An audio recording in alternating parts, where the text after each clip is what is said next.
Tengku Zafrul Abdul Aziz responded to criticism on the Malaysia-US trade deal in Parliament today. The opposition also commented on the issue. Stay tuned for all this and more on KiniNews. International Trade and Investment Minister Tengku Zafrul Abdul Aziz has dismissed claims that the Malaysia-US trade agreement causes taxpayers or compromise national standards.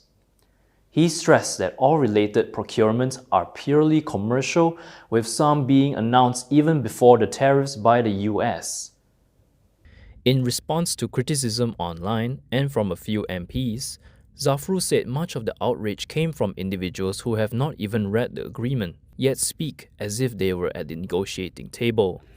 Banyak tuduhan berlega di media sosial, termasuk daripada individu-individu yang mungkin tidak pun membaca keseluruhan teks perjanjian, tetapi bercakap seolah-olah mereka berada di meja perundingan. Biar saya jawab satu persatu dengan fakta. Pertama, pembelian berjumlah 1 trilion ringgit dari Amerika Syarikat. Senarai perolehan di bawah perjanjian ini bukan perkara baru. Saya ada terangkan pada bulan Ogos yang lepas di Parlimen. Mungkin pada masa itu ahli Parlimen pasti gudang tidak hadir. Tapi mengapa? Saya ulang semula hari ini. Ingin saya tegaskan bahawa komitmen pertimbangan komersial di bawah Seksyen 6 perjanjian ini tiada kena-mengena dengan perbelanjaan kerajaan.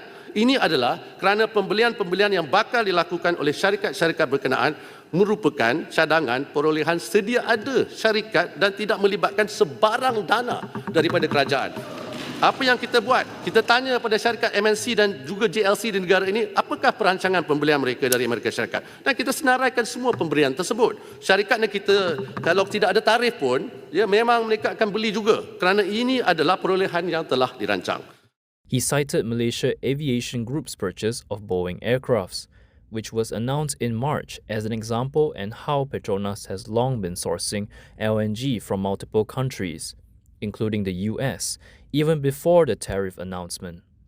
Zafrul also stressed that throughout the negotiation process, Malaysia remained firmly committed to the principle of neutrality, adopted a whole-of-government approach, and consistently ensured that the nation's interests and sovereignty are protected and preserved. He said the negotiation team never wavered on matters involving red lines, particularly those related to Bumi-Putra rights and government procurement policies, among others.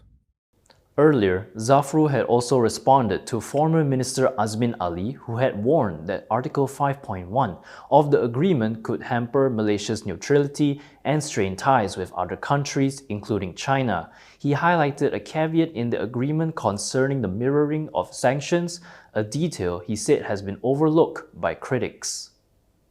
Commenting on the clause in Article 5.1, which requires Malaysia to mirror US trade policies against another country, Zafrul asserted that this is only applicable when it also impacts Malaysia. Apa kandungan klausul 51 ni? Ya, dia cuma petik ayat pertama dan sebahagian ayat kedua. Dan kononnya kalau US kenakan sekatan kepada mana-mana negara, Malaysia ni automatik kena ikut. Jom kita baca sama-sama klausul ini.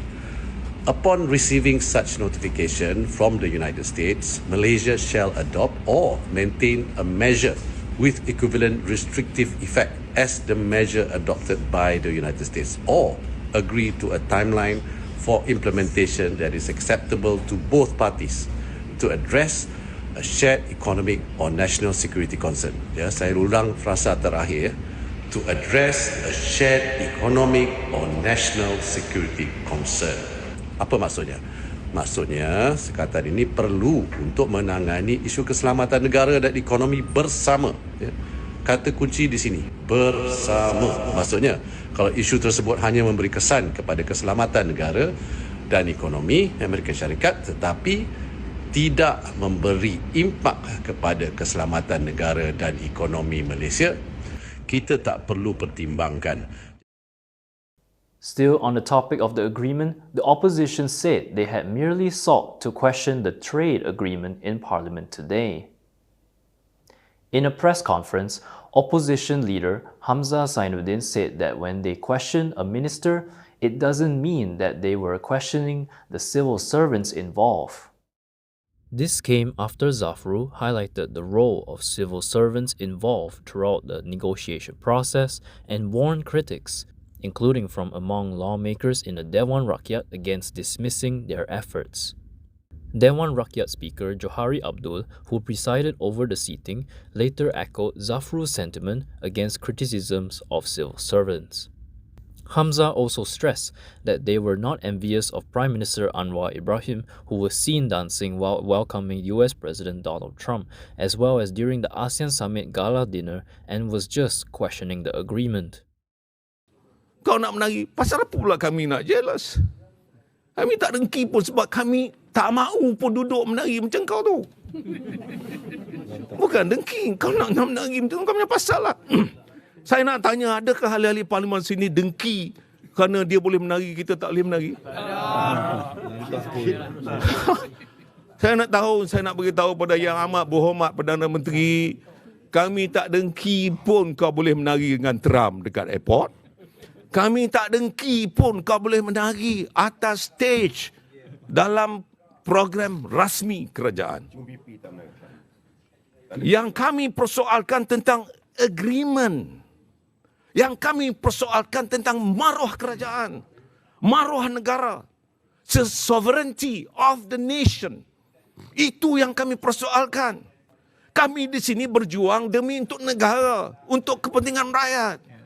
Kami tak dengki pun kau jadi Perdana Menteri nak menari tiap-tiap hari pun kau punya pasal. Meanwhile, the Parliamentary Special Select Committee on International Relations and International Trade will convene a session on November 12 to examine the agreement. Committee Chairperson Wong Chen said the session aims to obtain an explanation from the government, particularly in the context of Malaysia's commitments under multilateral trade agreements. According to Bernama, Wong noted that while Parliament does not have the authority to vote on trade agreements, it nonetheless has a duty to ensure government accountability in policy decisions. He said the committee intends to invite representatives from the Investment, Trade and Industry Ministry, the US Embassy, prominent economists, and trade chamber representatives to share their views and respond to questions.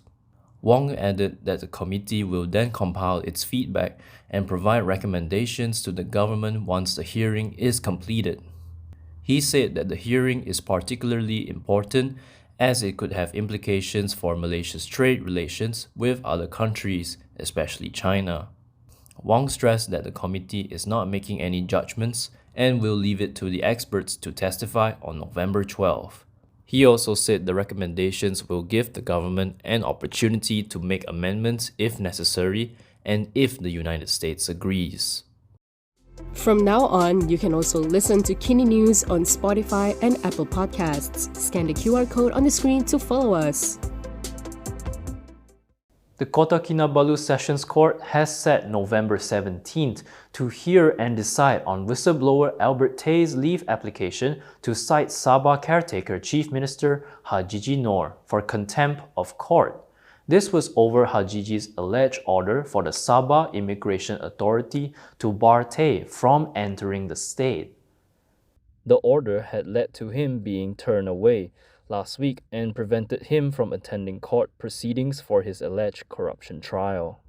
During proceedings today, the judge also ordered Tay's legal team to file their written submissions by the same date.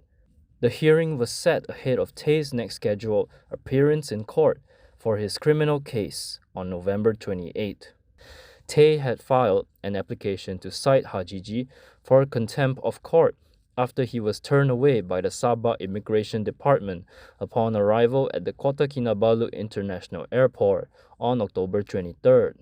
He claimed the immigration officers told him that the order had come directly from Hajiji's office or via the respondent's officers.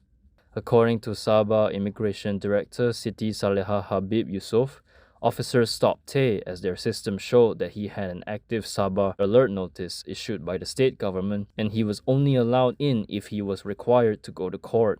However, Siti Saleha claimed Tay did not inform the officer on duty at KKIA that he had a court case, but instead stated he wanted to enter Sabah for sightseeing and meet his friends. Tay and his lawyer Mahajo Singh have since refuted the claims. The Israeli military has killed at least 20 Palestinians in attacks across Gaza. According to reports, the strikes followed an order by Israeli Prime Minister Benjamin Netanyahu for the military to carry out powerful attacks. Netanyahu had ordered this after accusing Hamas of violating the ceasefire by firing at Israeli forces. Hamas has rejected the claims and said it had no connection to the attack. It also insisted that it was committed to the ceasefire deal. The strikes came less than 3 weeks after the Gaza ceasefire came into effect. US President Donald Trump has maintained that nothing would jeopardize the ceasefire. He reportedly said that from what he understood, they took out an Israeli soldier, so the Israelis hit back. He added that Israel should hit back if its soldiers were targeted. And that is all from me today. For more stories, you can go to kinitv.com. You can also follow us on Instagram, X, YouTube, and Facebook for the latest news updates. I'm John. Thanks for watching.